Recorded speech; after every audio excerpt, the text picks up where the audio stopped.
శ్రీమాత్రే నమః. ఎలా ఉన్నారండి అందరూ? అమ్మవారి దయతో బాగోవాలని కోరుకుంటూ ఈ వీడియోలో నేను చిలుకు మా పిన్ని వాళ్ళ ఇంటి దగ్గర క్షీరాబ్ది ద్వాదశి, చిలుకు ద్వాదశి ఏ రకంగా చేసుకున్నామో ఈ వీడియోలో చూపిస్తున్నాను అనమాట.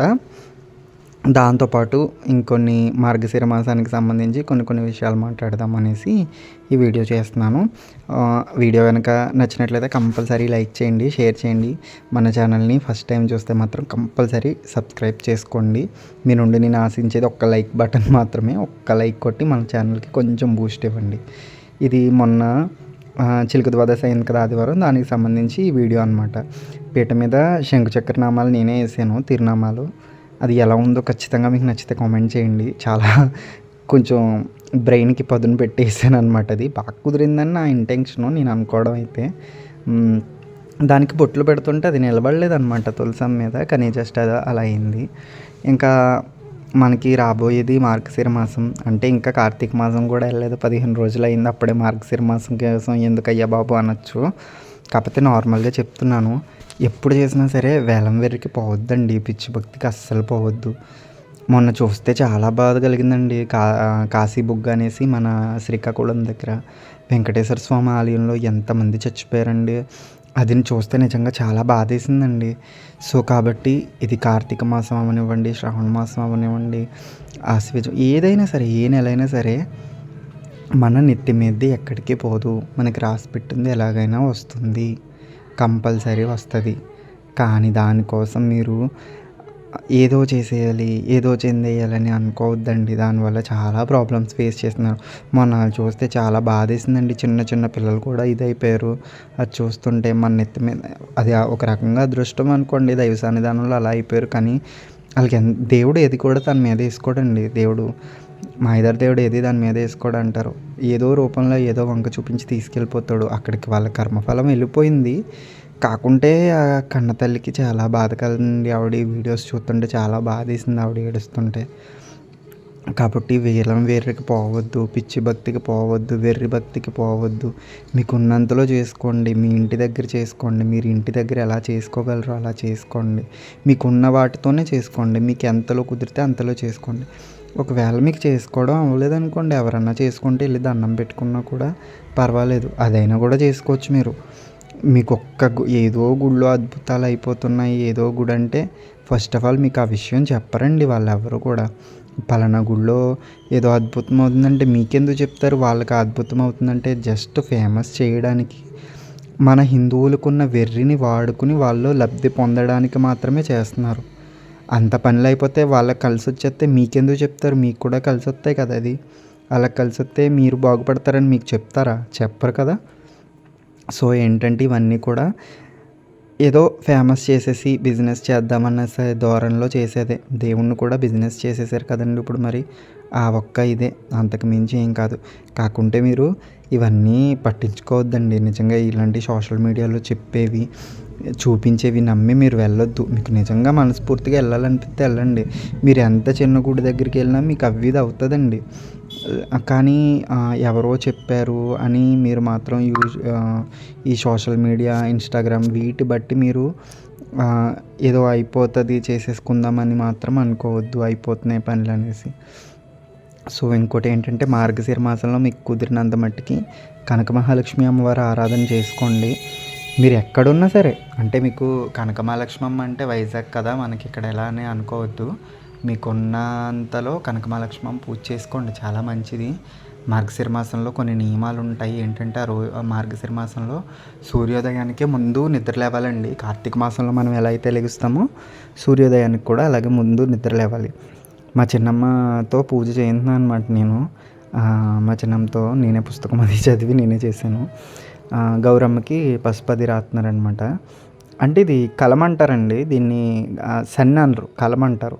ఈ కలం మహా అయితే అదుగు ఇదిగా అంటే నాకు తెలిసినంత మట్టుకి ఎన్నాళ్ళ క్రితం నుంచో లేదు ఇది కలం. ఎవరికున్నా ముందు నుంచి ఉన్నది ఏంటంటే సన్ని ఉంటుందండి ఇంట్లో, ఎవరింట్లో అయినా సన్నే ఉంటుంది.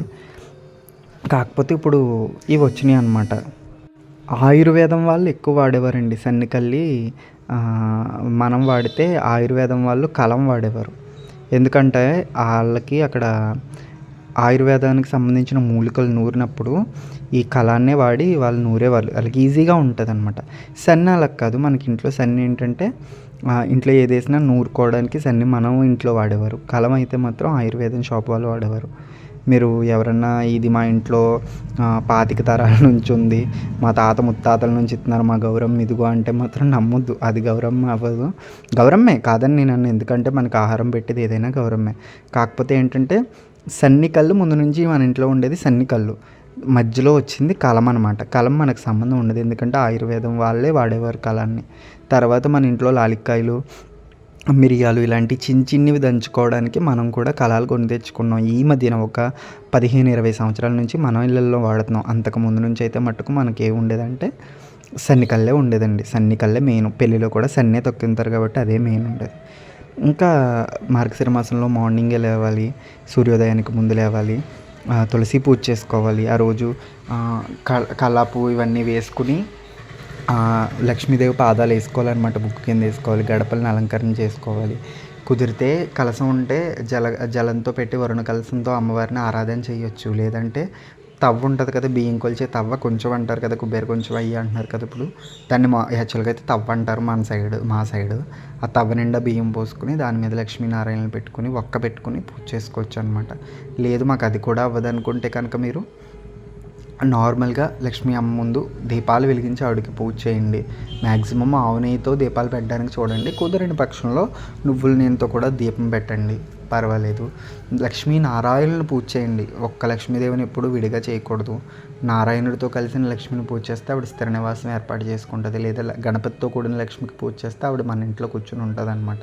కూర్చుని ఉంటుందంటే ఆవిడ ఎక్కడికి వెళ్దని కాదు, తినడానికి లోటు ఉండదు, ఉండడానికి నీడు ఉంటుంది. దాంతోపాటు ఎప్పుడు కొంచెం ఆనందంగా సంతోషంగా ఉంటాం. మ్యాక్సిమం ఇవే కదా, కోట్ల తర్వాత ఆలోచించవచ్చు. ఇంకా అవన్నీ చేయాలి. ఆ రోజు తలకి నూనె రాసుకోకూడదు. తల దువ్వుకోరు కూడా. మార్గశిర మాసం పూజ చేసేవాళ్ళు చిన్నపిల్లల్ని మెయిన్ కొట్టకూడదండి, ఏడిపించకూడదు. అది ఎప్పుడూ చేయకూడదు. చిన్నపిల్లల్ని భయపెట్టి అలా కన్నుసైగలతో నిలబెట్టాలి తప్ప ఒంటి మీద చేయడం అనేది మంచిది కాదు. అది లక్ష్మీదేవికి అస్సలు ఉండదన్నమాట. పిల్లల్ని కొట్టి తిట్టి ఇంట్లో ఆవిడ ఉండదు. ఇలా కొన్ని నియమాలతో మార్గశిర మాసం నడుస్తూ ఉంటుందన్నమాట. దానికి సంబంధించి నేను మొత్తం వీడియో, ఫుల్ లెంత్ వీడియో అయితే తర్వాత రాబోయే రోజుల్లో చేస్తాను. ఇప్పుడైతే నార్మల్గా క్షీరాబ్ది ద్వాదశి ఎలా చేసుకున్నామో చూపిస్తూ దాంతోపాటు ఇవి కూడా చెప్దామనేసి చెప్తున్నాను అనమాట. చిన్నమ్మలకి ఇంకా మొత్తం సర్ది పెట్టాను. చెప్పాను నేనే, సామానం వెండి సామానం అనేసి తీయించాను అనమాట లోపల నుంచి. చిన్నమ్మాయి సర్దుకుంటుంది, నార్మల్గా చేసుకుంటుంది. ఈ సంవత్సరం నేను ఉండి చేస్తున్నాను అని చెప్పి కొంచెం పీట అది బాగా అరేంజ్ చేసి ఇలాగ డెకరేషన్గా వాళ్ళ ఇంట్లో ఉన్న వస్తువులతోనే చేశానండి. బయట నుంచి ఏం తీసుకొచ్చినాయి కాదు, ఉన్న వస్తువులతో జాగ్రత్తగా అలా చేశాను అనమాట. తను కూడా చాలా హ్యాపీ ఫీల్ అయింది. కాంప్లిమెంటరీగా మనకి దక్షిణ కింద 21 రూపాయి ఇచ్చింది అనమాట చిన్నమ్మ. అంటే పుస్తకం చదివిన వాళ్ళకి ఎంతో కొంత దర్శనం ఇస్తారు కదా, అలా ఆ ఉద్దేశంతో ఇచ్చారనమాట. ఇంకా కంపల్సరీ సంవత్సరం ఒత్తు 365 ఒత్తు అనేది తులసమ్మ దగ్గర మేము చిలుక ద్వాదశి కానీ పౌర్ణమికి కానీ వేసుకుంటాము. ఎప్పుడు కుదిరితే ఆ రోజుల్లో అప్పుడు ఆ 2 రోజుల్లో వేసుకుంటాం అనమాట. మ్యాక్సిమం క్షీరాబ్ది ద్వాదశికి వేసేసుకుంటాం. ఆ రోజు తులసి నారాయణలు పూజించాలి కాబట్టి, సో అందుకనేసి అది వేసుకుంటున్నాం అనమాట. నెక్స్ట్ ఇంకో విషయం ఏంటంటే, మీరు మార్గశిర మాసంలో నూనె వంటలు తినకూడదని చెప్తారు. అంటే పప్పు అలాంటివి నూనె లేకుండా నెయ్యి తాలింపు పెట్టినవి తినాలని చెప్తారనమాట. ఇవన్నీ కూడా ఆరోగ్యానికి సంబంధించి మంచిదండి. మన వాళ్ళు పెట్టినవన్నీ కూడా ఏం పెట్టినా కొంచెం మన హెల్త్కి బాగుండాలి అనే పెడతారనమాట. సో మీకు కుదిరితే పాటించగలిగితే పాటించండి. 5 గురువారాలు చేసుకుంటారు వ్రతం. మీకు ఒకవేళ ఏదో ఒక గురువారం ఆటంకం వచ్చిందంటే 3 వారాలు చేసి వదిలేయచ్చు. లేదు 4 వారాలు ఆటంకం రాకుండా పూజ అయిపోతే కనుక 5వ వారం కంపల్సరీ పుష్యమాసంలో చేసుకోవాలన్నమాట. లాస్ట్ వీక్ కూడా అమ్మకి కుదిరినంతలో పూజ చేసుకుని వాయనం ఇవ్వాలన్నమాట కనకమహాలక్ష్మి అమ్మకి. సో ఆ విధంగా ఉంటుందన్నమాట. ఇంకా మీకు కుదిరితే వైజాగ్ కనకమహాలక్ష్మి అమ్మ గుడి చాలా ఫేమస్, అందరికీ తెలిసిన విషయమే. ఆ తల్లిని ఒకళ్ళు ఫేమస్ చేసేది ఏంటంటే, నేనైతే ఆ తల్లి కోసం ఏదో మామూలుగా నాకు తెలిసింది చెప్తున్నాను తప్ప ఆ తల్లిని ప్రమోషన్ చేయట్లేదు, ఆ తల్లి కోసం ఏమీ చెప్పట్లేదు. అంటే మీకు కుదిరితే వెళ్ళండి. ఆ తల్లి శక్తి కలిగిన తల్లి, ఆ తల్లి మహిమ ఎంతోమందికి తెలుసు. అక్కడ చుట్టుపక్కల ఉన్న వాళ్ళకి రాష్ట్ర వ్యాప్తంగా కూడా కనక మహాలక్ష్మి అమ్మ అంటే తెలుసు. కనకమ్మ కనకమ్మ అని పిలుచుకుంటారంట ఆవిడని. ఆర్కే తెలుగులో ధనచిహ్నం చెప్పారనమాట ఆవిడంటే అంత ఇది. ఆ తల్లికి సంబంధించి ఉత్సవాలు ఎంతో బాగా జరుగుతాయి. మీ ఇంట్లోనే అమ్మని చూసుకొని పూజ చేసుకోండి. ఒకవేళ మీకు కుదిరితే వెళ్ళగలిగితే వెళ్ళిరండి అమ్మ దగ్గరికి. చాలా మంచిదంటండి. నేను ఒక్కసారే దర్శనం చేసుకుని రాగలిగాను అమ్మ దగ్గరికి. చూడాలి ఒకసారి ఎప్పుడైనా వెళ్ళి అమ్మ దగ్గరికి మళ్ళీ వెళ్ళి ఒకసారి వెళ్ళి రావాలన్నమాట అనిపిస్తుంది మనసుకి. వెళ్దాం వెళ్దాం అనేసి. సో ఇంకా మాకు క్షీరాబ్ది ద్వాదశి ఇలా అయిందనమాట. జాగ్రత్తగా చేయించాను చిన్నమ్మ చేత.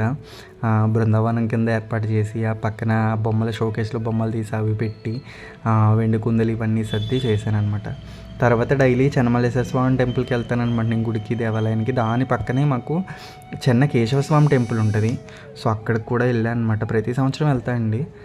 వెళ్ళి ఆయన్ని కూడా దర్శనం చేసుకుని అప్పుడే స్వామికి అభిషేక సేవ అయ్యి, ఏకాదశి కదా, అభిషేక సేవ అయ్యి సాయంత్రం ఆయనకి అలంకరణ అన్నాడు ద్వాదశికి అలంకరణ అయితే చేస్తున్నారని. ఆ అలంకరణ చేస్తున్నప్పుడు చూసి ఇంకా ఆ ఎదురుగుండానే గుడి ఎదురుగుండా తులసమ్మ ఉంది, ఆవిడకి కూడా దండం పెట్టుకుని వచ్చేసాను. ఇంకా తర్వాత మొత్తం అన్నీ తీసేసామన్నమాట. చిన్నమ్మకి హెల్ప్ చేశాను. మొత్తం మొత్తం అన్నీ సర్దాం కదా, మరి ఆవిడ ఒక్క దాని మీద వదిలేయకూడదు కదా. సో ఇంకా అవన్నీ తీసి మొత్తం అన్నీ పక్కన పెట్టాను అనమాట. కృష్ణని మాత్రం తర్వాత తీద్దామన్నది అనేసి ఇంకా అక్కడ ఉంచేసాను.